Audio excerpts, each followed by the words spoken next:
A gente já vai começar o Band Mulher de hoje falando que nos últimos dias, um vídeo do humorista Léo Lins fazendo uma piada sobre uma criança com hidrocefalia durante um show de stand-up acabou viralizando na internet de forma negativa.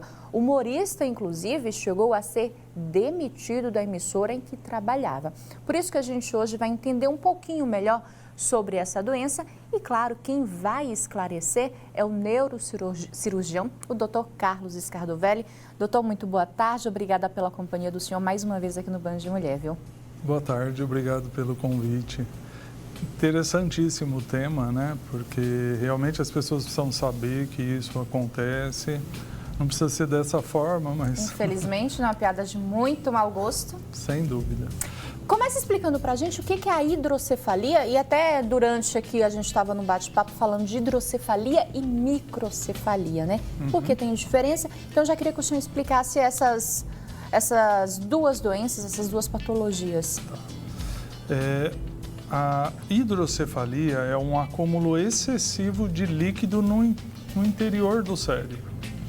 Então, normalmente a gente tem uma área no nosso cérebro que se forma líquor, né? Tem uns orifícios.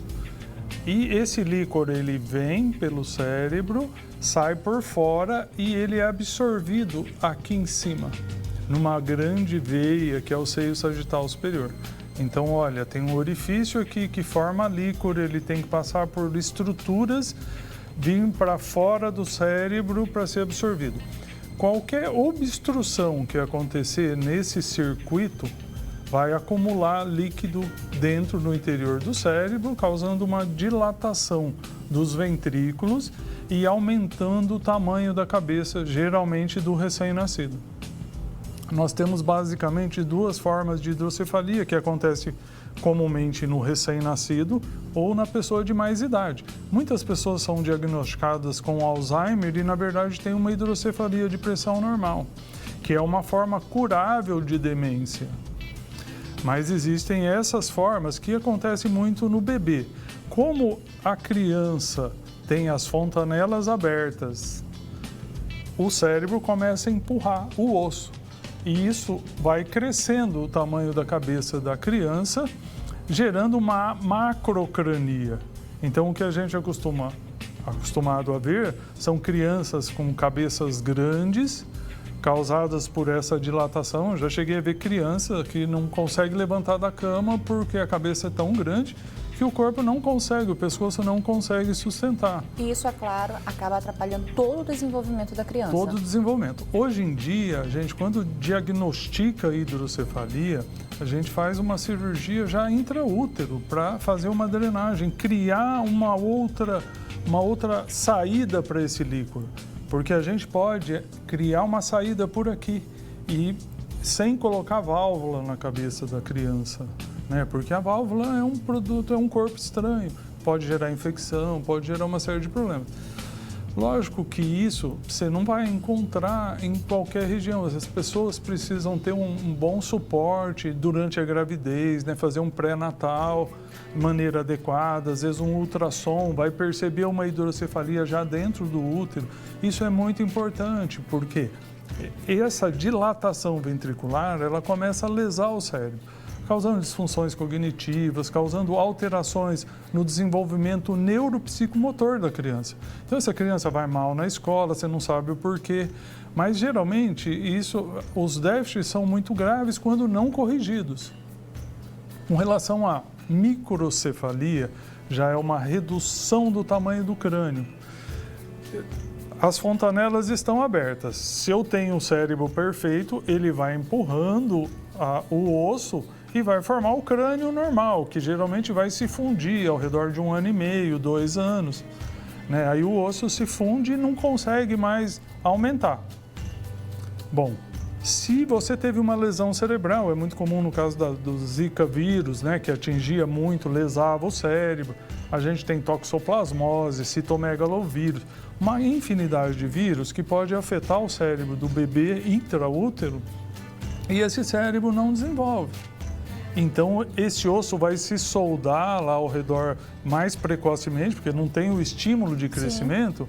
e a criança vai ficar com a cabecinha. Geralmente essas bossas parietais, são essas estruturas que a gente tem, elas não se formam. Então a criança fica com a cabecinha pequenininha, redondinha. Isso é microcefalia. Isso é uma lesão até mais grave, porque o cérebro não conseguiu se desenvolver de maneira adequada. Então isso é muito grave. E a gente consegue perceber tanto a hidrocefalia quanto a microcefalia já ali enquanto a mãe faz o pré-natal, já percebe isso ali enquanto faz os exames de rotina de que uma grávida costuma fazer durante o pré-natal. Sim, os ultrassonografistas são treinados para diagnosticar isso. O que acontece é que nós temos áreas muito pobres no nosso país, né? Então, isso se dificulta muito, né? Então, por isso que, fala lá no Nordeste ou algum... Por quê? As pessoas têm mais dificuldade ao acesso médico, a uma correção, a um hospital de qualidade, com neurocirurgião que possa fazer a correção da hidrocefalia o mais precoce. Tem correção? Tem correção. É isso que eu falei, a gente cria uma outra via de saída do líquor, ele sai por aqui e a hidrocefalia. A hidrocefalia. A microcefalia não tem correção. No caso da hidrocefalia, comentei com você no começo, as pessoas não imaginam por que tem ácido fólico na farinha. Existe uma lei obrigando o ácido fólico na farinha de trigo. A gente não tem noção por que isso acontece. Muitas crianças nasciam com disrafismo espinhais, que é aquela medula para fora, né? Sim.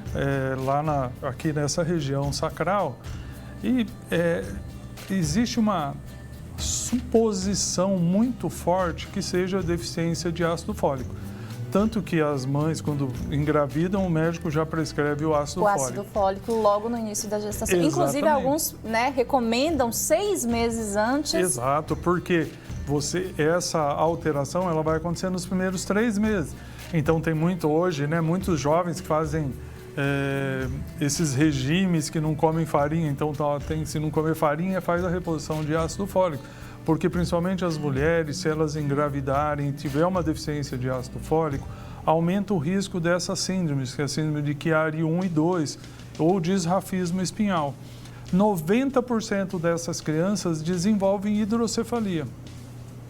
Muitas vezes, hoje em dia, as novas tecnologias permitem que se faça a correção dentro do útero.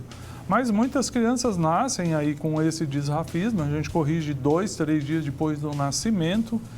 E 90% delas têm que colocar uma válvula na cabeça porque a hidrocefalia... E uma vida praticamente normal, depende de onde esse disrafismo, né? Porque fica com déficit para andar, às vezes no xixi, no cocô, que vão ser corrigidos e orientados. Essa doença, a gente está falando, né, de criança na gestação, mas dá para desenvolver a hidrocefalia adulto? Aí você vai pegar outras coisas. Por exemplo, se você tiver uma infecção no cérebro, uma meningite, pode obstruir esse canal. Mas o que a gente tem que lembrar sempre, que é o nosso cérebro, ele forma em torno de 400 ml de líquido por dia. Cabe dentro desses orifícios que a gente tem no cérebro, em torno de 50, 60 ml. Então, ele vai formar, ele tem que correr por todo o cérebro, porque ele faz algumas funções, que é nutrição, que é proteger o cérebro, porque o cérebro fica boiando nesse líquido, né? Então, ele tem uma proteção. Ele pode nutrir algumas células, ele transporta, ele retira aquilo que a gente... substâncias lesivas ao cérebro, então ele faz a limpeza do cérebro. Então, esse líquido ele vai circular e vai ser absorvido nessa grande veia que passa aqui, que é o seio sagital superior. Essa diferença de pressão faz o líquido entrar ali. Bom, o envelhecimento faz com que essa grande veia fique mais dura. E essa dificuldade do líquido entrar pode fazer com que a pessoa desenvolva essa hidrocefalia, que aí a cabeça não aumenta, porque no adulto já está fechado o osso. E a pessoa começa a desenvolver alguns sintomas, como desorientação, né? A pessoa fala, não, está com Alzheimer. E não é Alzheimer. Não é Alzheimer. Perda de xixi, porque ele vai comprimir as fibras que controlam o esfíncter urinário. E desequilíbrio. Então, são sintomas que a gente chama de tríade Hacking-Adams, que é desequilíbrio, perda de xixi e desorientação, né? São sintomas totalmente diferentes, que é mais difícil o diagnóstico. Mas, geralmente, por exemplo, pegar um jovem que desenvolveu hidrocefalia, a queixa principal é de hipertensão intracraniana. Você pega um bebê com hidrocefalia, você vai palpar a fontanela está abaulada, né? Porque significa que a pressão dentro do crânio está aumentada. Doutor, obrigada pela participação do senhor aqui. Uma boa quinta-feira para o senhor. Até a próxima. Obrigado.